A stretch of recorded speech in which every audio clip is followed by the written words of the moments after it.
अच्छा जी, अनवर आलम को ले लेते हैं। हेलो। हाँ हेलो, अस्सलाम वालेकुम। वालेकुम सलाम। हाँ जी, क्या हाल है जी, कैसे हैं आप? मैं तो बस ठीक हूँ। आप कैसे हैं? अल्लाह की बढ़िया इनायत है। जबरदस्त। अच्छा, क्या एक बार बात पहले भी करेंगे बात जी आप? हाँ, एक बार पहले भी बात हुई थी आपसे।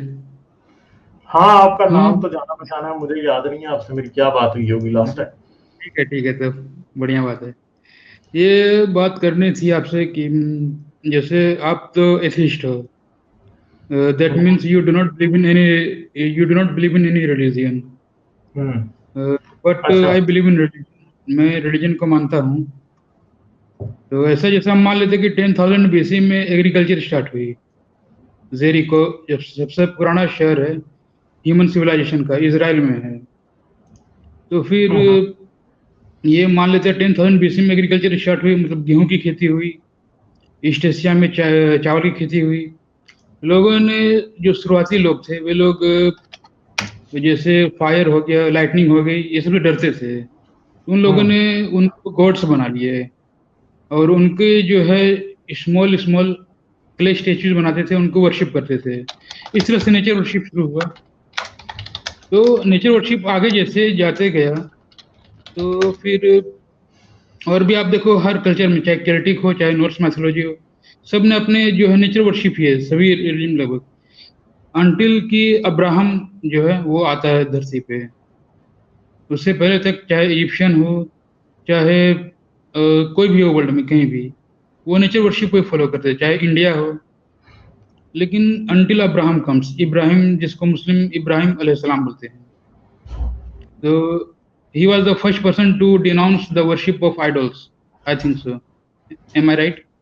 हाँ, इब्राहिम, अब्राहम आया तो क्या हुआ, नेचर वर्शिप बंद हो गई? he was the first person to denounce the worship of idols, am I right? नहीं, मगर आप तो मुझे ये बताएं कि आप बात आगे करें, मेरे से ना पूछें। मैं तो ये मानता ही नहीं हूं कि इब्राहिम का भी कोई था भी या उसने कोई रिलीजन भी दिया था।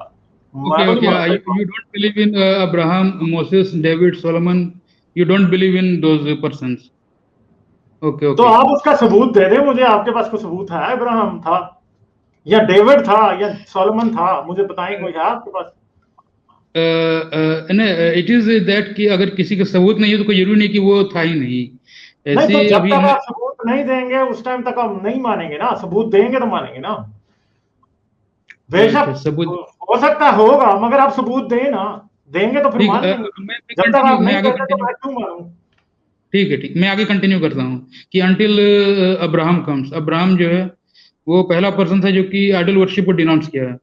फिर उसी के लाइन में मोसेस आता है, जिसकी कहानी को एक्सोडस हुआ, जो कि बाइबल में भी है कि वो इजिप्ट से जो है वो मतलब इजराइलाइट्स को जो है वो छुड़ा के, वो इसराइल जो है, जो जो आज आप पैलेस्टाइन जो मुद्दे पे इलाका आए है, हैं इसराइल है। अभी। मुझे मुद्दे पे आए हैं। आपका मेन मुद्दा क्या है? आप लंबी तमहीद बांध रहे हैं, इसका कोई फायदा नहीं है, मेरे पास इतना टाइम नहीं होता। ठीक। टू द पॉइंट बात यही करेंगे। To the to the point point बात ये है करें कि ना, तो आप टू द पॉइंट बात नहीं कर रहे ना। स्टार्टिंग लोगों ने रिलीजन जो बनाया वो नेचर से डर के बनाया है। Because hmm. People are weak, कमजोर होते हैं लोग, दे आर इमोशनली वीक।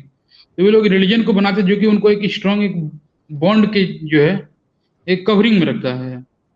एक ये डिफरेंट अच्छा, है तो रिलीजन और, बस यही कहना चाहता था मैं। रिलीजन और किस में क्या डिफरेंस है? जैसे एथिस्ट हो आप, तो जैसे जो भी एथिस्ट है दुनिया में, उनके पास ये हाँ, रिलीजन कवरिंग नहीं होता है। तो इससे क्या फर्क पड़ता है? फर्क पड़ता है मसला ये है कि मैं आपने दो तीन सिर्फ और सिर्फ बुलंद बांग दावे कर दिए, सिर्फ और सिर्फ। ठीक है। लव बहुत ज्यादा ऊंची आवाज में आपने सिर्फ ये कह दिया कि इब्राहिम था। इससे इब्राहिम हो नहीं जाएगा। ठीक है। अगर वो कोई था भी तो फिर यह भी साबित करना पड़ेगा कि उसने वाकई कोई रिलीजन दिया था, जो कि हमारे पास कोई एविडेंस नहीं। इब्राहिम की नहीं, स्टोरी जुडाइज्म, कौन, मुझे एक जुडाइज्म है। बात बताएं, इब्राहिम की स्टोरी सबसे पहले कहां आती है? वो उर में उसका जन्म हुआ था, जो कि अभी नहीं, मेसोपोटामिया मैं में है। आपसे ये पूछ रहा हूं कि इब्राहिम की स्टोरी सबसे पहले किसने लिखी है?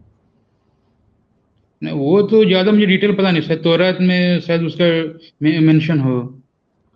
तौरात में इब्राहिम का मेंशन है। तौरात कब लिखी गई? नहीं, वो तो मुझे नहीं पता। ये तो जो कहते हैं, जैसे मुस्लिम्स ये मानते हैं कि तौरात हो या बाइबल की जो ओल्ड टेस्टामेंट जिसको इंजील कहते हैं, ये सब आसमानी किताबें हैं। बट इज इट पॉसिबल कि कोई किताब आसमान से आए? ये तो पॉसिबल नहीं है। नहीं, आप, मैंने आपसे जो नॉर्मल क्वेश्चन पूछा कि तौरात किसने लिखी, आपने इसका जवाब नहीं दिया। ठीक है, तौरात के इस मुसलमान तो तौरात के बारे जो भी कुछ कहते हैं ना, उसकी कोई वैल्यू ही नहीं है। ठीक है, क्योंकि ना तो इनको पता कि यहूदी क्या मानते हैं, ना रसूल को पता था कि यहूदी तौरात के बारे में क्या मानते हैं। ठीक है, मोहम्मद को ये इंप्रेशन था कि तौरात आसमान से एक बुक की शक्ल में उतरी है। हालांकि क्रिश्चियन या यहूदी कभी भी इस बात का दावा नहीं करते। उन्होंने कभी भी नहीं कहा कि तौरात एक किताब की शक्ल में आसमान से उतरी थी। दूसरी बात है कि मुसलमान कहते हैं तौरात एक किताब है। तौरात एक किताब नहीं है, तौरात की 5 किताबें। ठीक है जी, 5 किताबें हैं तौरात। ठीक है, और ये किसने लिखी थी? ये किताबें मसीही और यहूदी अकीदा के मुताबिक मूसा ने लिखी थी। ठीक है, मूसा, अब पूछे जी मूसा किस सदी में था? मूसा ऐसे जो तो था, वो सुने ना मेरी बात, 1500। अब आपको पता नहीं है ना, अब मैं बता देता हूं ना। ठीक है, मूसा जो था वो 1500 से 1600 बीसी में था। ठीक है, हाँ हाँ, मूसा ठीक है। किस वक्त बनी इसराइल में, मूसा किस वक्त आया? जब उनको मिस्र की गुलामी में 400 साल हो चुके थे। ठीक है, और 400 साल की गुलामी से पहले तकरीबन 100 साल किस चक्कर में गुजरे थे? यूसुफ यानी इब्राहिम को मरे हुए तब 100 साल हो चुके थे जब यूसुफ मिस्र में आता है। ठीक है, तकरीबन तकरीबन। हाँ, ठीक। तो इसका मतलब है कि हजरत इब्राहिम का वजूद कितना अच्छा रहा होगा तौरात के अपने मुताबिक? 500-100 साल पहले, या कम से कम 600 साल पहले, कम से कम 500 और ज्यादा से ज्यादा हाँ हाँ, ठीक। 600-700 साल पहले। अब मुझे हाँ बात हाँ, बताएं ठीक। कि आज मैं बैठ के इधर 700 साल पहले जो मेरा फोर फादर था, उसके ऊपर मैं पूरी किताब लिख दूं तो मुझे कितना को पता होगा? मुझे बताएं कितना को पता होगा? फर्ज करेंगे मैं बैठ के पूरी किताब लिख रहा हूं, इब्राहिम का किस्सा किसने बताया पहली बार? दावा किया जाता है कि मूसा ने बताया। मगर मजे की बात यह है कि तौरात की किताबें जो हैं वो कब लिखी गई हैं? असल में तकरीबन 600 से लेकर 300 कबले मसीह में तौरात की किताबें लिखी गई हैं। पूरे का पूरा यहूदी मटीरियल जितना भी है वो 600 से लेकर 300 कबले मसीह में लिखा गया। तकरीबन 400 कबले मसीह में समझा जाता है कि जो है ना ये किताबें लिखी गई हैं। तो 400 कबले मसीह वाला मूसा के बारे कुछ नहीं, मूसा के बारे में जो बात कर रहा है वो 1100 साल के डिफरेंस से कर रहा है, तकरीबन 1200 साल। और इब्राहिम के बारे में जो कर रहा है, इब्राहिम के बारे में जो कर रहा है वो 1800 साल के डिफरेंस से कर रहा है। यानी यहूदी जब किताबें लिखी यहूदियों ने अपनी पूरी की, तो उनके लिए इब्राहिम वैसी एक फिगर था जैसे आज एक बंदा बैठ के यीशु की बात करे, जीसस की। ठीक है, समझ गए मेरी बात? अब प्रॉब्लम यह है कि जी अब हमें कैसे पता है कि तौरात जो है वो मूसा ने नहीं लिखी? क्योंकि तौरात की एक जुबान है। तौरात की जुबान क्या है? इब्रानी जुबान। और इब्रानी जुबान कब एग्जिस्ट करती थी दुनिया में और कौन सा वक्त था जब वो नहीं करती थी? हमें एग्जैक्टली पता है कि 700 कबले मसीह में इब्रानी जुबान दुनिया में नहीं थी। 700 से 800 कबले मसीह में इब्रानी जुबान दुनिया में नहीं थी।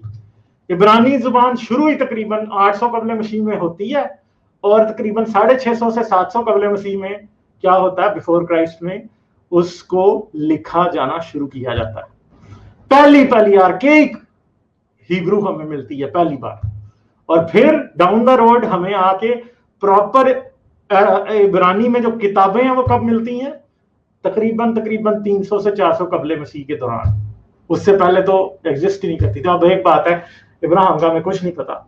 मूसा जिसके बारे में हम दावा कर रहे हैं, मूसा जिसके बारे में हम दावा कर रहे हैं कि उसने तौरात लिखी थी, मूसा अगर 1500 कबले मसीह में था तो वो असूलन पॉसिबल ही नहीं है कि उसने तौरात इब्रानी में लिखी। ठीक है सर, गालिब सर, हाँ ठीक है, मेरा पॉइंट यही है कि मैन क्रिएटेड रिलीजन, लोगों ने ही रिलीजन बनाया। सारे क्रिएटेड है ना, टोटली क्रिएटेड है ये, कोई इसमें कोई पॉसिबिलिटी ही नहीं है कि तौरात जो है ये किसी ने लिखी है। और अब्राहमिक रिलीजन की अगर हम बात करें, सारे रिलीजन ही नेचर वर्शिप थे।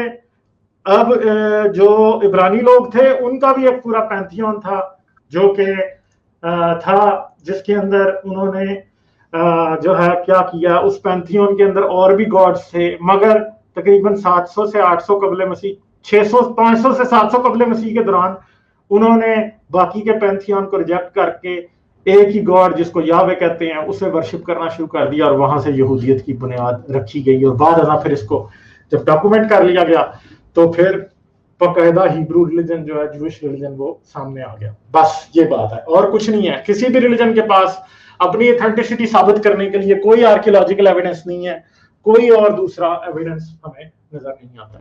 ठीक है जी, ठीक ठीक है, ठीक है, चलें, thank you, okay, bye bye. Okay, thank you, bye.